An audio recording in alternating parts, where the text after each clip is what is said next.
ಮಳವಳ್ಳಿ ಪಟ್ಟಣದಲ್ಲಿ ಒಂದು ವಾರ ಕಾಲ ನಡೆದ ಸುತ್ತೂರಿನ ಆದಿಜಗದ್ಗುರುಗಳ 1066ನೇ ಜಯಂತಿ ಮಹೋತ್ಸವದಲ್ಲಿ ಸದಾ ಗಿಜಿಗುಡುತ್ತಿದ್ದ 33 ಎಕರೆ ಜಾಗ ಖಾಲಿ ಹೊಡೆಯುತ್ತಿರುವುದು ಜನರಿಗೆ ನಿರಾಸೆಯುಂಟು ಮಾಡಿದೆ.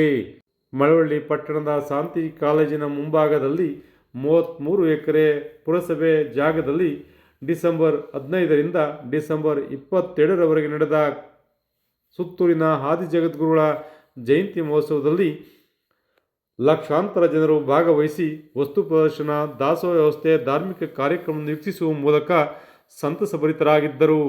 ಆದರೆ ಡಿಸೆಂಬರ್ 22ರಂದು ಸಮಾರೋಪ ಭಾಷಣದ ನಂತರ ಕಾರ್ಯಕ್ರಮ ಮುಕ್ತಾಯವಾಗಿದೆ. ಸದಾ ಗಿಜಿಗುಡುತ್ತಿದ್ದ ಜಾಗ ಖಾಲಿ ಹೊಡೆಯುತ್ತಿರುವುದು ನೋಡುಗರಿಗೆ ಬೇಸರ ತಂದಿದೆ. ಜಯಂತಿ ಮಹೋತ್ಸವದಲ್ಲಿ ವಸ್ತು ಪ್ರದರ್ಶನ, ದಾಸೋಹ ವ್ಯವಸ್ಥೆ, ಧಾರ್ಮಿಕ ಕಾರ್ಯಕ್ರಮಗಳನ್ನು ತುಂಬಿಕೊಂಡ ಲಕ್ಷಾಂತರ ಜನರು ಸಂತಸ ವ್ಯಕ್ತಪಡಿಸಿದರು.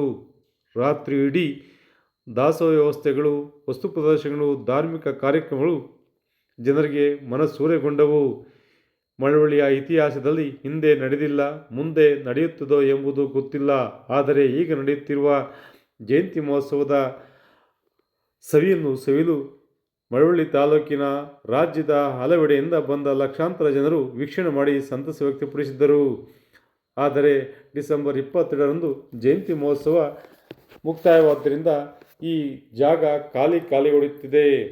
ಡಿಸೆಂಬರ್ 23ರಂದು ಜಾಗವನ್ನು ನೋಡಿದರೆ ಎಲ್ಲ ಖಾಲಿ ಹೊಡೆಯುತ್ತಿದ್ದು, ವೇದಿಕೆ, ಅನುಭವ ಮಂಟಪ, ವಸ್ತು ಪ್ರದರ್ಶನ, ದಾಸೋಹ ವ್ಯವಸ್ಥೆಗಳನ್ನು ತೆಗೆದುಹಾಕಲಾಗುತ್ತಿದೆ. ವಿಶೇಷ ವರದಿ ಮಾಗನೂರು ಎಂ. ಶಿವಕುಮಾರ್, ಮಾಮರ ಮೀಡಿಯಾ, ಮಳವಳ್ಳಿ. ಬನ್ನಿ ನೋಡೋಣ ಖಾಲಿ ಹೊಡೆಯುತ್ತಿರುವ ಪುರಸಭೆಯ 33 ಎಕರೆ ಜಾಗದ ವಿಶೇಷ ದೃಶ್ಯವನ್ನು.